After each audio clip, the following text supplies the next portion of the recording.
this season. We concluded the Catechism last week, discussing specifically the sacrament of Holy Communion, although we veered once again into the subject of women in holy orders and sacramental theology generally.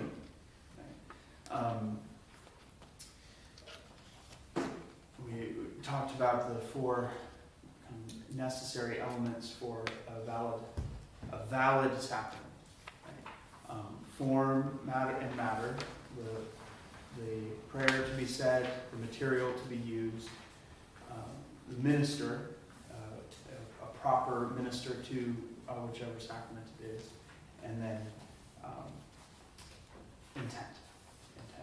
And then we can add a faithful reception, which doesn't make the sacrament valid or not, right? It's not a question of the validity of the sacrament, but to receive the grace of the sacrament.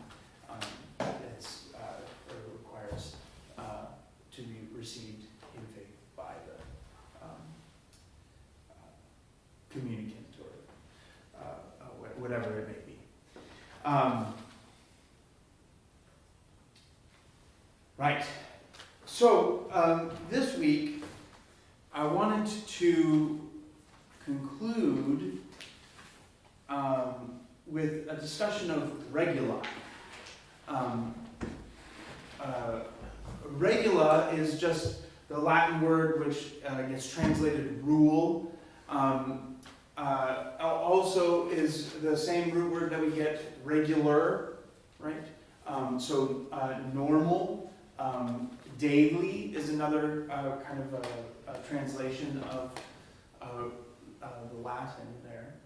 And when we talk about a regula or a rule, what we're thinking of is in the same kind of way that a rule was what characterized a monastic life. A rule of prayer is what we mean.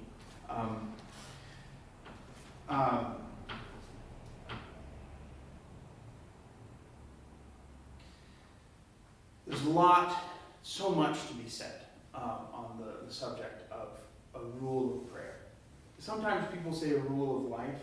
I think that involves a little bit more than really what we're thinking of, although, of course, for the Christian, our ambition is that our whole lives are characterized by prayer. But a rule of prayer, or just a rule, is essentially a commitment, an embrace, a system that is embraced by the Christian for their use, and in the interest of growing.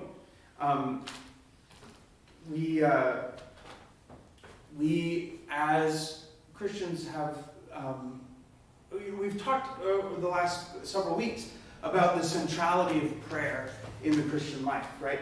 That prayer isn't just how the means by which we live the Christian life.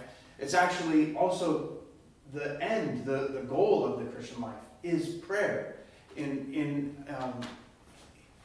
rightfully understood. That what we're aiming for really is union with God, is communion with God, which is what prayer is, right?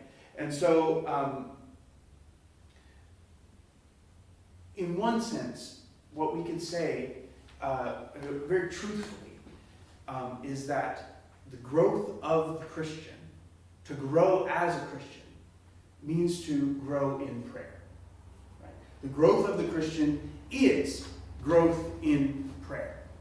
And if that's the case, it seems useful and has been understood to be useful for since the history of not even since the beginning of the Christian faith, but since the history of religious worship. it has always been characterized by a regular practice of prayer, a rule, something that's done on a repeated basis. And I think we talked about this. We've talked about this before, but in pretty much any other area of our life, if we want to grow in something, we establish a system of practice, which is essentially a rule for that thing. If you want to become a better musician, say you play an instrument, you establish a regular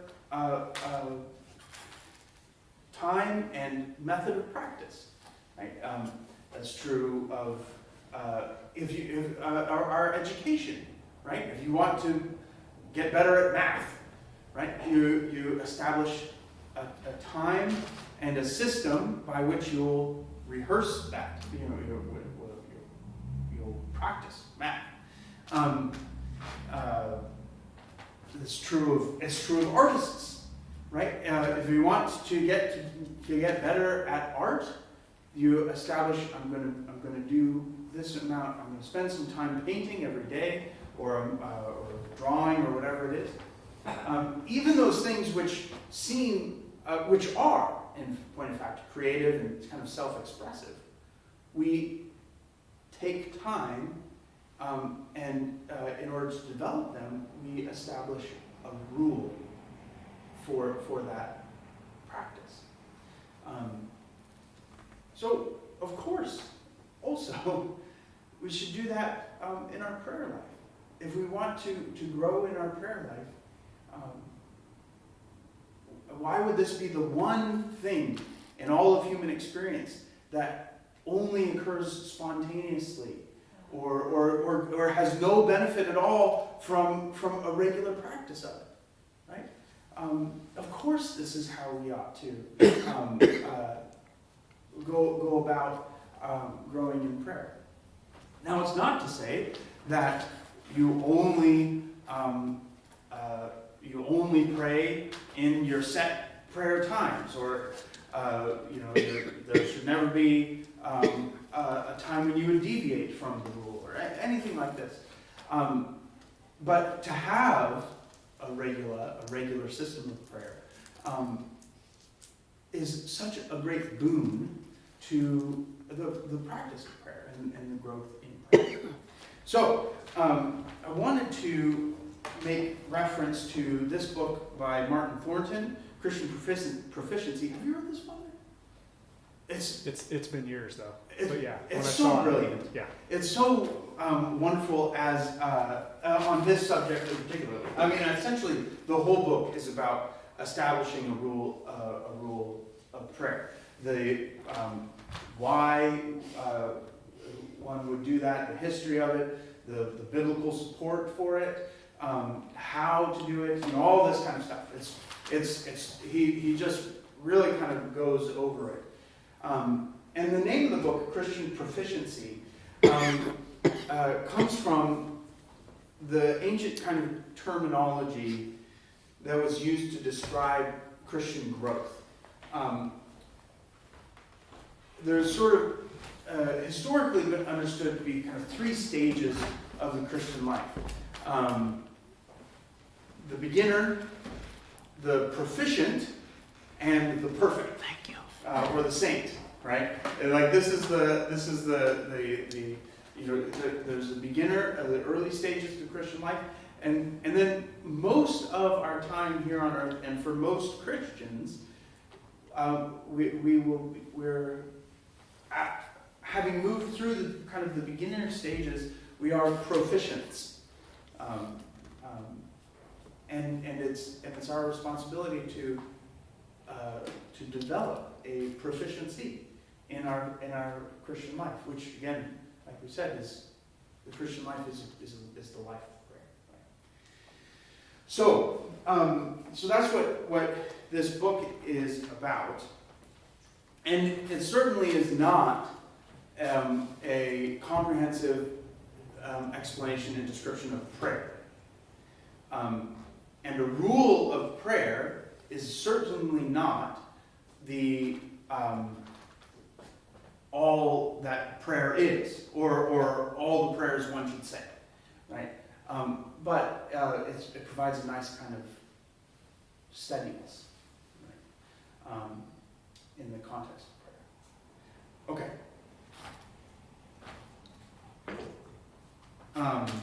And he has a few points that I'll read out of here in a moment.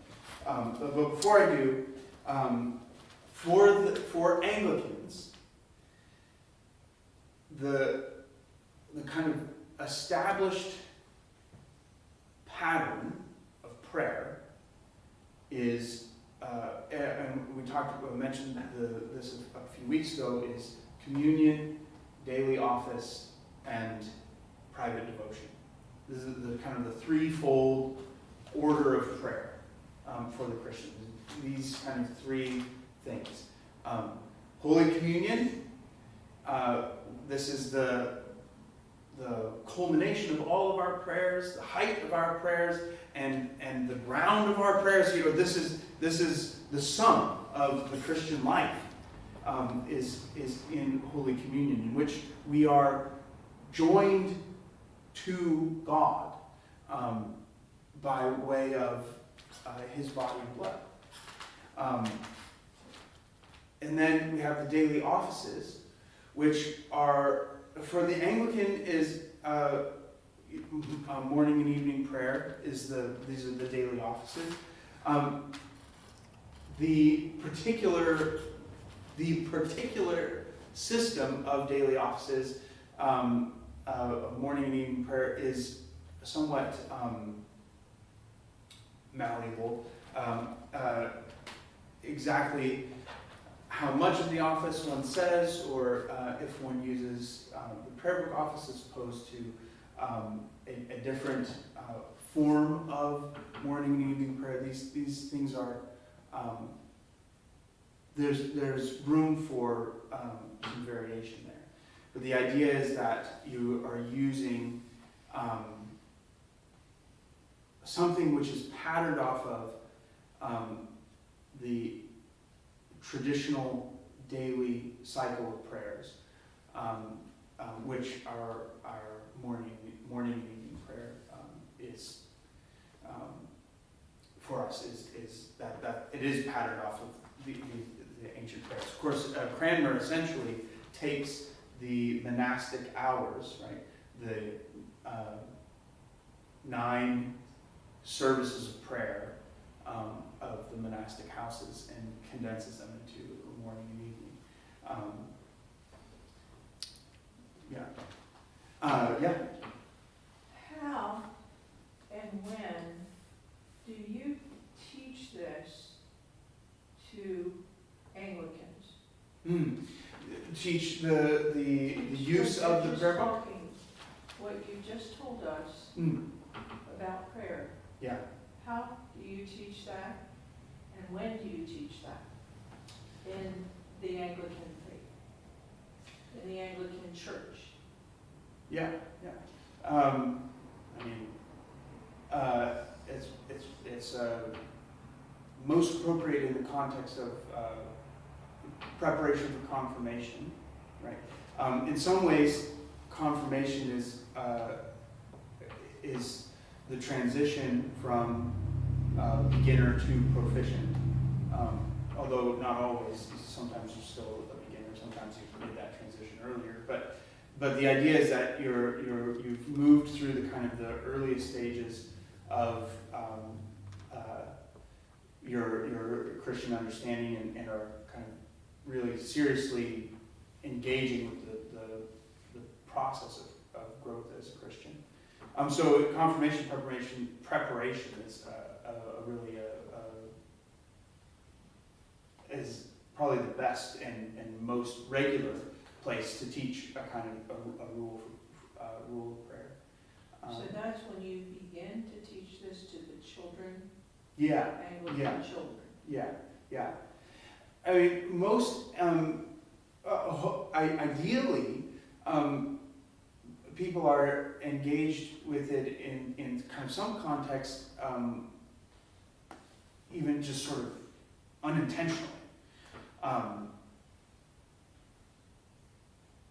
So like a sample rule of prayer, say, right? And a good kind of, this is just like a standard, right? Would be to attend Holy Communion on Sundays when it's offered at your local parish, and on, say, prayer book feast days, right? To receive Holy Communion on those days. To say morning prayer every morning, and maybe some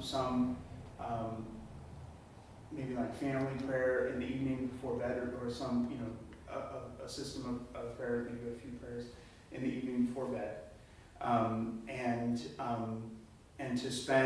to have set aside 20 minutes, 30 minutes maybe in a day for some other kind of system of prayer. Maybe for like maybe devotional reading, or just a time of silent kind of contemplation or meditation, these kinds of things. Like that's sort of an example of a rule that incorporates those three things, right? Communion, daily office, and private devotion. The reason I asked that question is because your family is so unlike any family I have ever encountered in my lifetime, in any faith. And your children know these prayers. Yes. Your children, so that was my question. Yeah. Where do you, I mean, you personally have started Yeah, we with do. young children. Right. But the I mean, Anglican Church itself right. doesn't do it that way. That makes sense. Okay. I mean, I think ideally, the daily office portion of the rule, right? So,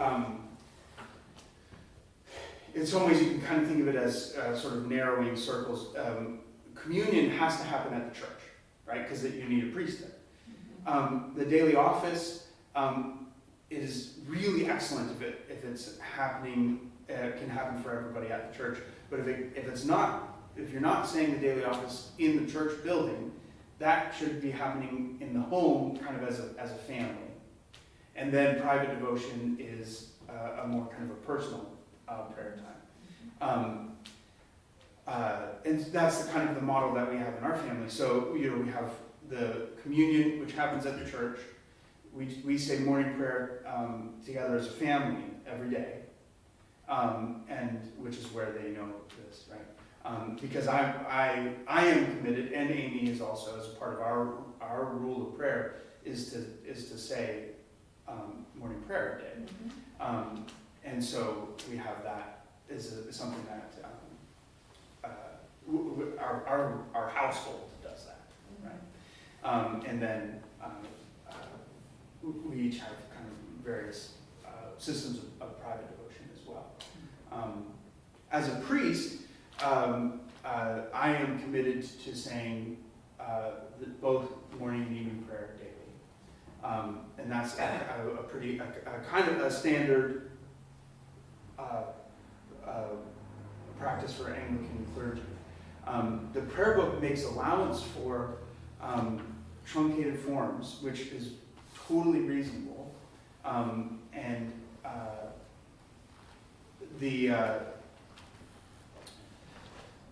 it's not something that has to be the same for everyone, I would say.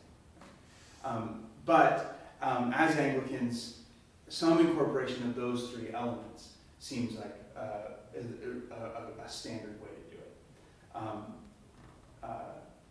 Yeah. I just wanted to comment that whenever I see Muslims called to prayer 5 times a day, Christians prayed 5 times a day, the way, not the way, or what, of the Muslims, but just have that kind of practice, Yeah. our world would be entirely different than it is right now. I think you're right, yeah. And there have been times in history when a kind of regular practice of prayer is much more common, right? Even in the Christian world, the kind of church bells tolling the hours Right. was a part of it. Was a reminder to pray. Right? Yeah. I found it helpful to set my alarm 7 times a day to remind myself to pray. Yeah. And I don't always, stick to. Sometimes I'm busy doing other things. Yeah. But it does keep me focused on the Lord. And sometimes I'll do it in like those off hours that Sure. I'm not doing it. Yeah. And I'll talk to the Lord, and I just found that really helpful to keep me focused on Him. That's brilliant. I think that's a great way to do it. Yeah, absolutely. Yeah. Just have a thought, Yeah. as a priest yourself, Yeah. do you ever do communion at home? I do not. No. During coronavirus, I did celebrate communion on Easter Sunday in our backyard for a portion of the people the people in our parish that were in the area, because we were limiting how many people could attend communion. Right, that was in Easter of 2020, and so in order to have communion available to more people, but that's the only time that.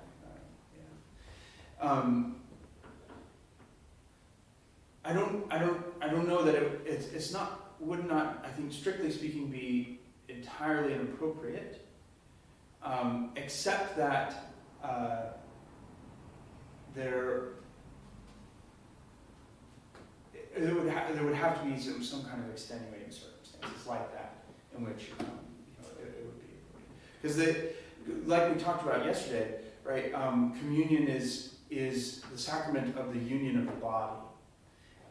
And so it should happen in the church, because it's the sacrament of our union together.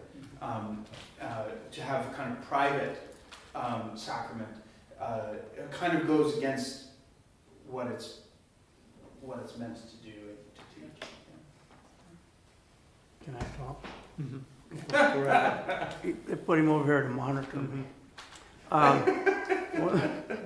One of the things I found is, in my generation, the rosary was the center of prayer. And so the family got together, especially the rural families, and said the rosary 3 times a day. Yeah, right. And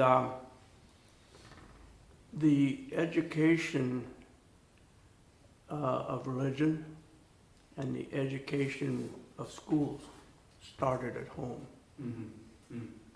Certainly. And what I find now is that what I call head Christians, is that they come to church on Sunday, they're already about this and that, but as soon as they go out that door, you find merchants that cheat, you find people that don't pray, Right. until the next Sunday. Right. And now, in my career, what I found is that people, when mom started going to work, they left the education of religion up to the priest. Yeah. They left the education of the school to the local teacher. Yeah. Right. Most of the time, they never know who that teacher is. Mm. On Sunday, I get to sleep in. So I send my kids to church. They never met that priest or pastor, who he is. Sure. And it just really boggles my mind how it has changed over my lifetime. Yeah.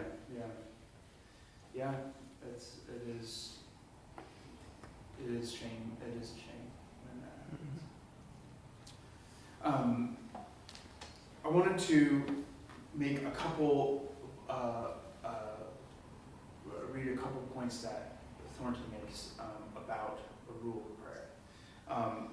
The first is, he says that a rule is embraced, not promised. A Christian regular is one who chooses to undertake his common obligations and duties and to develop his personal spirituality by acknowledging, accepting, or embracing some scheme or rule of prayer. It's not something that you sort of vow, you sort of take a vow to do.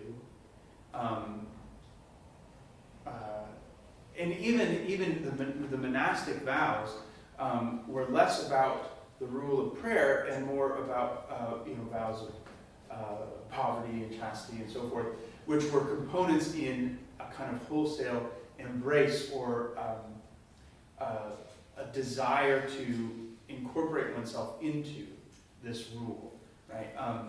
A rule shouldn't be thought of as in the way like as a rule that you have to keep, right? A rule that can't be broken, or a set of rules, right? The rule, what it means is it's a system, it's a way of living, a prayerful rhythm, not. All right, I have to pray at this time, or these prayers and so on and so forth. It may incorporate something like that, and usually will say, at this time I'm going to say morning prayer, right? That's a part of a rule, right? That you take on, but not a vow that you're making, which is leads to the second point he makes, which is that to break a rule, the rule, is not sin. He said, breach of rule is not sin. It may be technically a fault in that way, but the cause of the fault might be sinful, negative, or virtuous, right? A fault, as in not like a sinful fault, but like a default,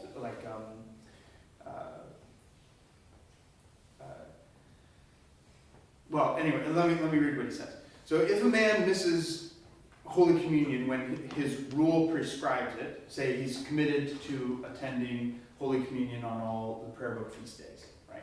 So he misses Holy Communion by plain downright laziness, then he has committed both a fault, as in he's broken the rule, right, his rule, and a sin. But they're not necessarily the same thing. His sin is not the rule breaking, because that is not a sin, but his sin was the sloth. If he misses Holy Communion through oversleeping, assuming it was not a drunken stupor, which would involve gluttony, or by missing the bus or having a puncture in his tire, then he has made a fault, but there is no sin, right?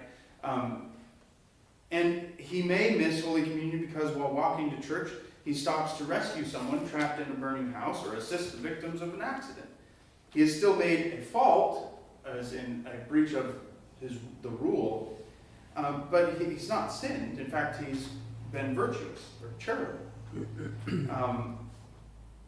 The Pharisee would doubtless pass by on the other side of the road and be dutifully present at the Eucharist.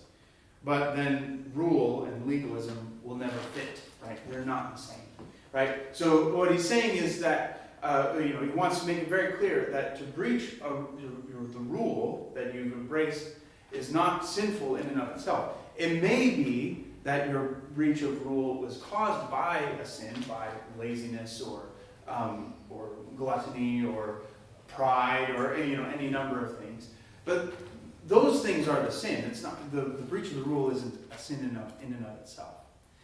The rule is meant as a kind of a guide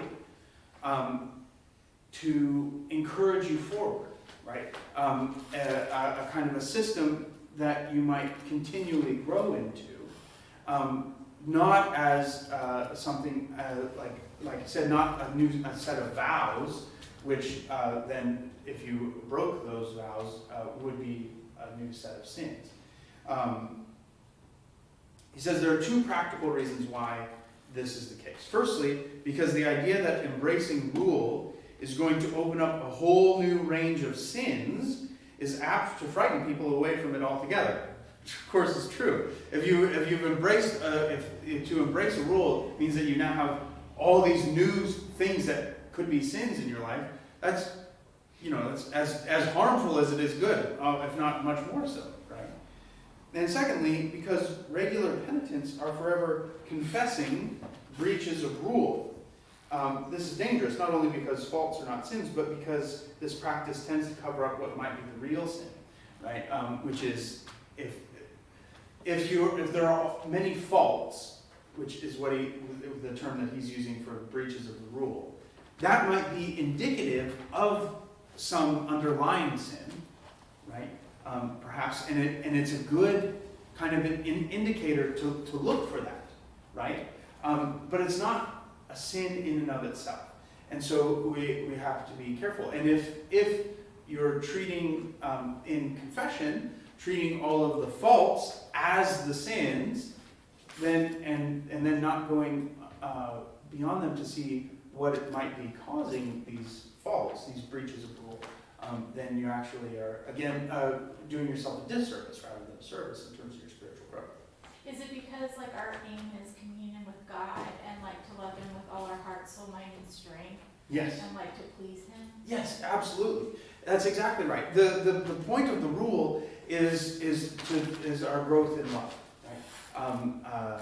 Not a legalistic set of things to recommit ourselves to. The whole idea of the rule is it's supposed to be an aid for our spiritual growth, and so as a consequence, it can't be.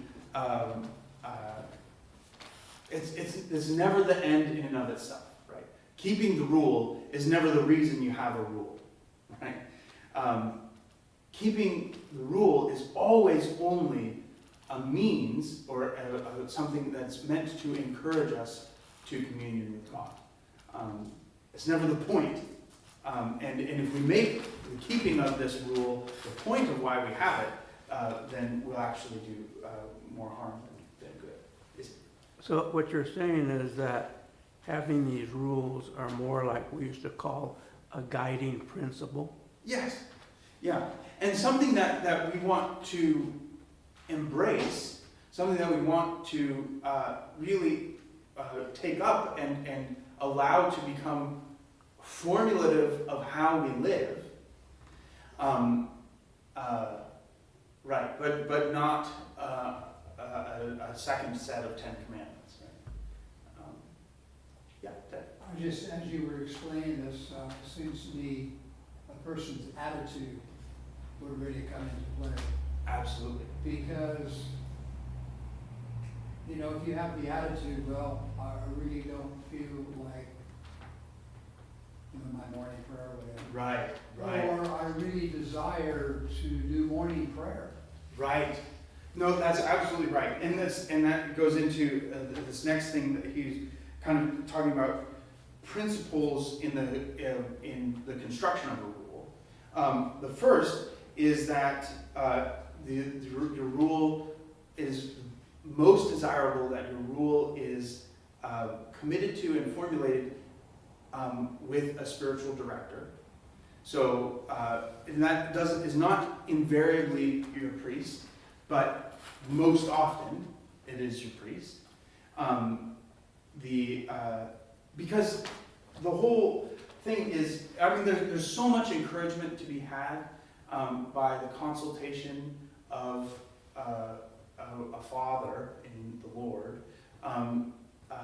in the development of your rule.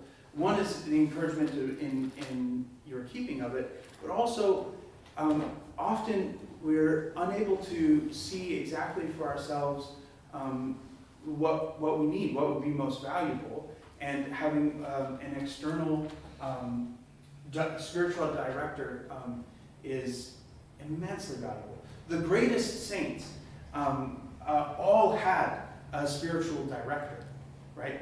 And we have many of the great spiritual writings that we have from throughout history are either from directee to their director, or more often letters, really, from the director to the one that they are directing, right? Counsel in spiritual development, specifically counsel in the development of a rule of prayer.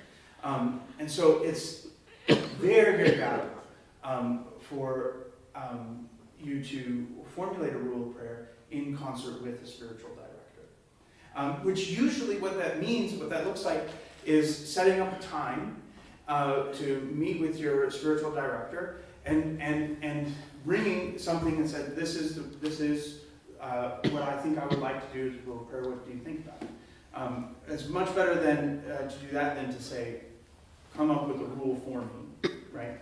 Although that's not, I think, the worst thing in the world, but it's better to put some thought and time into kind of saying, this is, I think, the rule that I'd like to embrace, the rule of prayer, and then bringing it to your director, say, what do you think of this? And then have just, maybe like monthly kind of checkups with your spiritual director. How's the rule of prayer going? And it's just a time to meet to say, wait, how are you finding it? What are the areas that you find faults? Is it too strenuous in this particular way, or is it maybe it's become a little bit it's a little lax, and we should kind of tighten things up here, right? These are all kinds of the kinds of conversations that should occur between a pastor and the flock, and as their spiritual director. The second thing, which is more to what Ted was saying, is that the rule should be, or should soon become, unobtrusive. Which is to say that the rule, it shouldn't be something where our rule of prayer is always just kind of at odds with our life. Our rule of prayer should be constructed in such a way that it fits into the life we live, but also the life we live should begin to kind of conform around this rule of prayer. And the most basic and simple example of that is that for most of us, we don't work on a Sunday morning, right? That is in part because we have commitments to attend church on Sunday mornings, right? And in that way, it's a part of our just sort of the basic rule of prayer that fits into our lives, right? And it should be that our rule of prayer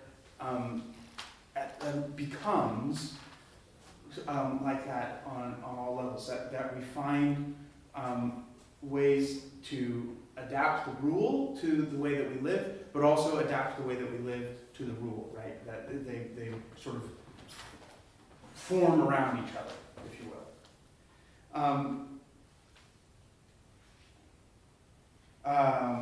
And then lastly, a good personal rule should demand creative discipline without burden.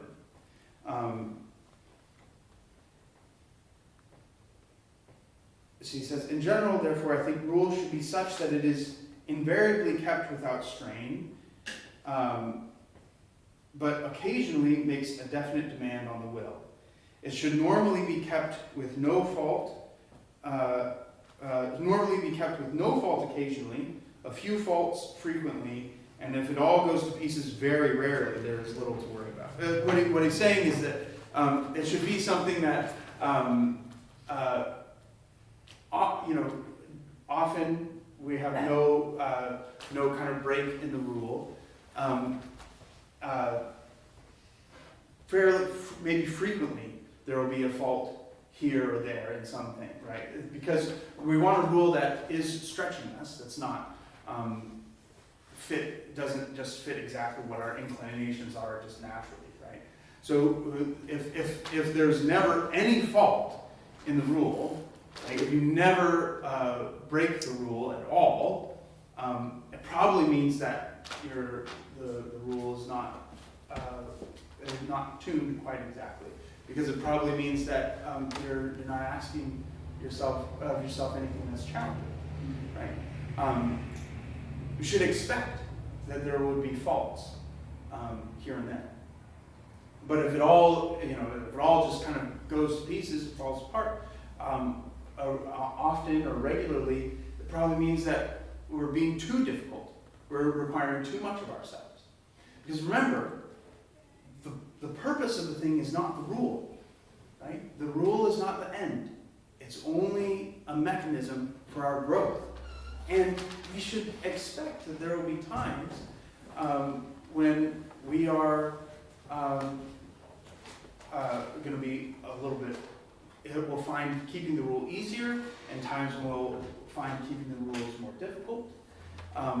We should expect that there will be times as we grow, our lives will be increasingly characterized by prayer. A fast is generally a part of the rule, of a person's rule, it's something like the Lenten fast. The first year that I observed Lent, it was the first time that I'd ever observed Lent, and I could not possibly have kept the fast that I generally set for myself these days, which is still not particularly strenuous. And there are, the entire Eastern Orthodox Church generally keeps a much more strict fast, and for longer than I do now. And it's not, the point isn't like be as strict as you can, these kinds of things, right? That's not what we're aiming for. And if it's something that's so burdensome, and it's become occasion for faulting on the rule all the time and just falls apart, then we're probably actually not growing, we're not moving forward as much as we could because we've asked too much of ourselves, right? It's become an occasion for maybe guilt, or just become so difficult that we throw up our hands and say we can't do it. And then it all falls by the wayside and is of no use to us either, right? So the calibrating our rule is a part of what's involved in committing to it, and a part of what's so useful about developing it in context, in conversation with the spiritual director.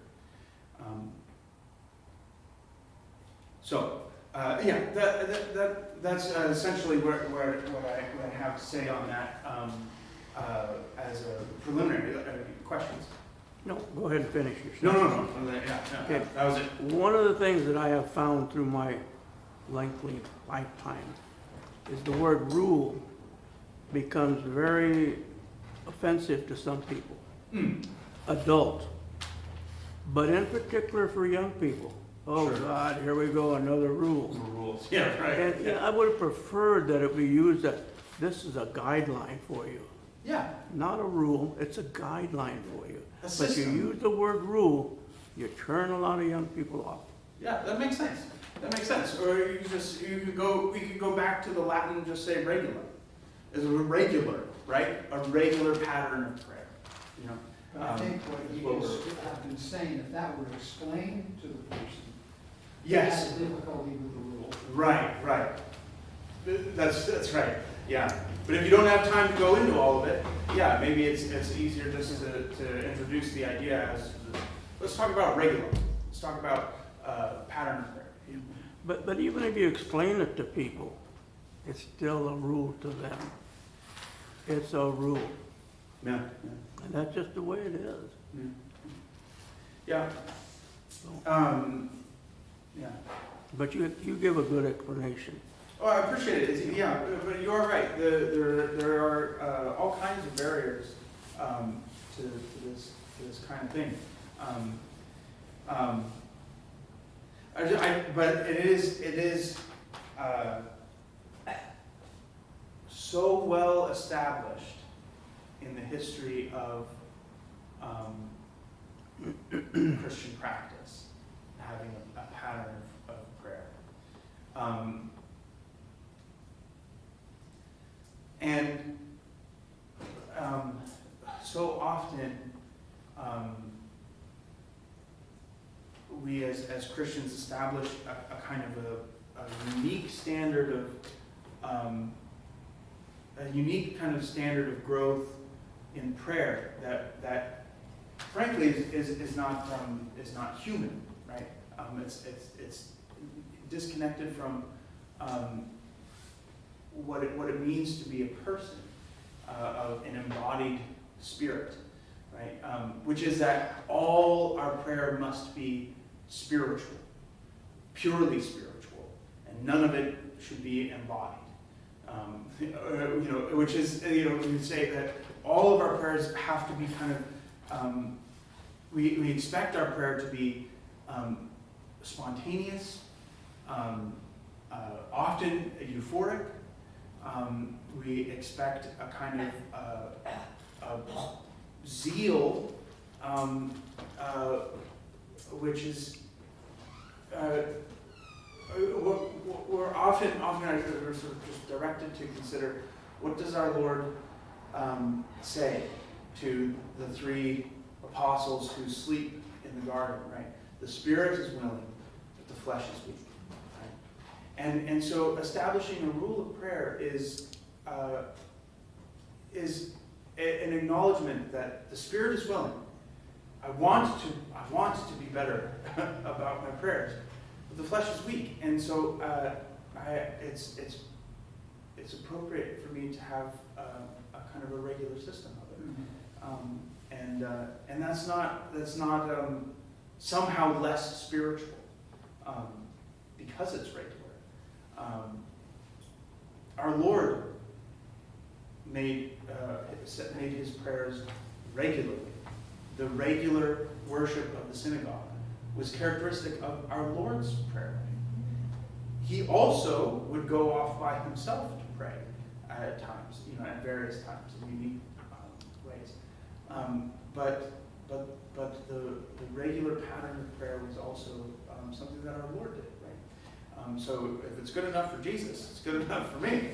Father David, Yeah. as you explained all this stuff, the thought that came to mind was the secular world, they have their regularities too. Totally. We're going to watch football on Sunday. Right. And especially with basketball, which I'm not too excited about. Yeah. But Yeah. they're regular with their TV program. So Absolutely. they've got a routine, but it's not spiritual. Right. Or regular with their meals. I mean, most people have an alarm set for a particular time so that they can wake up and take a shower and get some coffee, maybe not on that word, whatever it is, and then get to work. They have often, a regular time set for eating, lunch and dinner. They have, on Tuesdays I go to this thing, on Thursdays I have this, so on and so forth. It's how we live. And it's not in order to, we're just mindless automatons. The pressure of having to make a spontaneous decision about every single thing that we engage with in our life is not useful. Having regular patterns gives us the ability, the capacity to spend our mental energies on more pressing matters. Having a rhythm of life actually frees up our mental space, right? Right. And it's not as though, that means we have no mental activity. You see just a person going through the motions. Therefore, they're not really thinking about their life. Probably they're doing much more thinking about their lives than the person who every day has to make a new and unique decision about when to wake up, when to eat, what to eat, all this kind of stuff. Yeah, we are creatures of habit. Yeah, I think there's a balance there, Absolutely. There's programs that we like to watch. Yeah. But if it doesn't happen, that's okay, but it's a balance. And we know Yes. that the other part of that is also our evening prayer or morning prayer, that we still fit in with our rhythm of the day. That's right. That's exactly right. And the more it becomes, the more stable a rule is, the more our lives fit into it and fit around it, which is just useful. It's not necessarily more spiritual or more holy, but it makes things easier. And so having a stable rule of prayer is particularly useful in that way, because it becomes,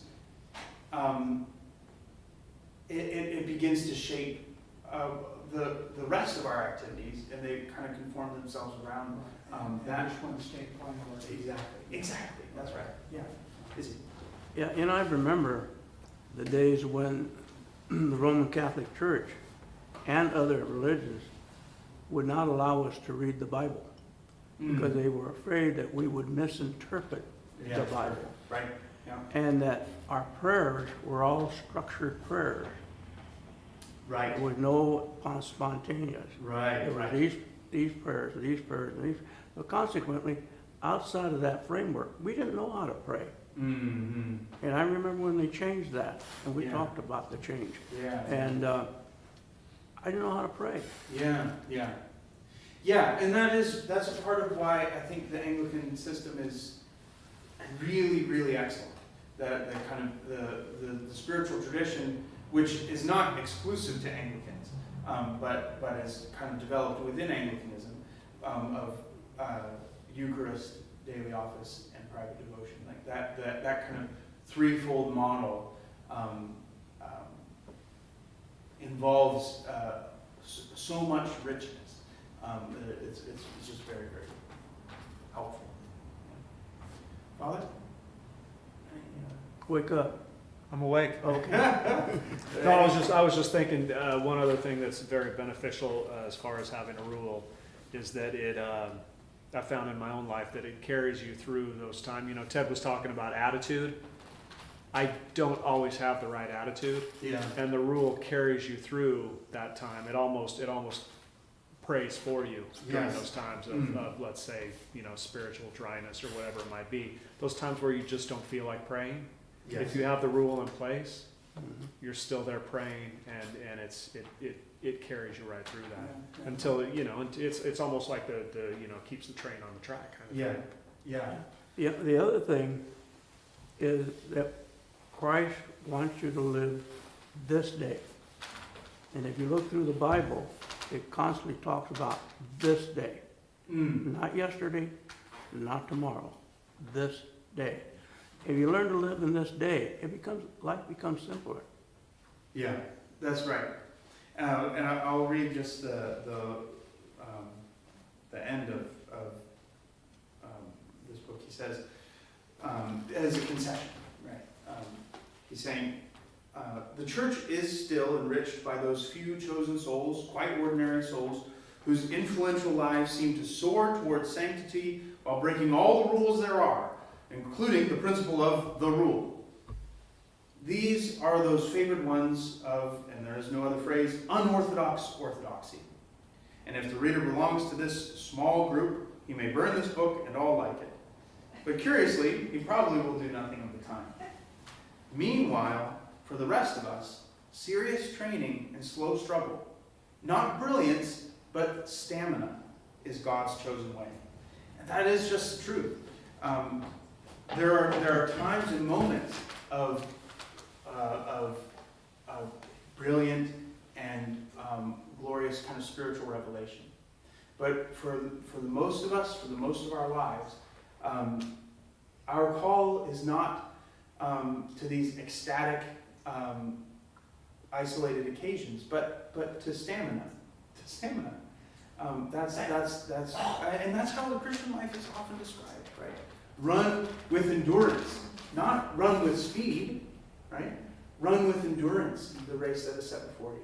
Stamina, regularity, and habit, and we grow in our love of God through that, through those systems, the regula. Yeah. Anyway, any other thoughts? Thank you. Yeah, thank you. Thank you all. Thank you all for being here and attending all these evening sessions. It's really been a delight to talk through the Catechism and this. And I'm really sorry that we didn't get you confirmed. Not yet, at least. Not yet. I was really disappointed. But the Lord knows. Obviously, It's not just as though- postponed. yeah, that's right. And it's not as though COVID's outside of God's hands. So, just postpone. We'll get you confirmed. Yeah. One of these days. One of these days. Sometime this year, I hope. yeah, I hope so. But in the meantime, we carry on. Yeah. All right. Father, would you bless us as we The Lord bless us and keep us. The Lord make his face to shine upon us. The Lord be gracious unto us and give us peace both now and evermore. Amen. Amen. Question, guys. Tomorrow is First Saturday.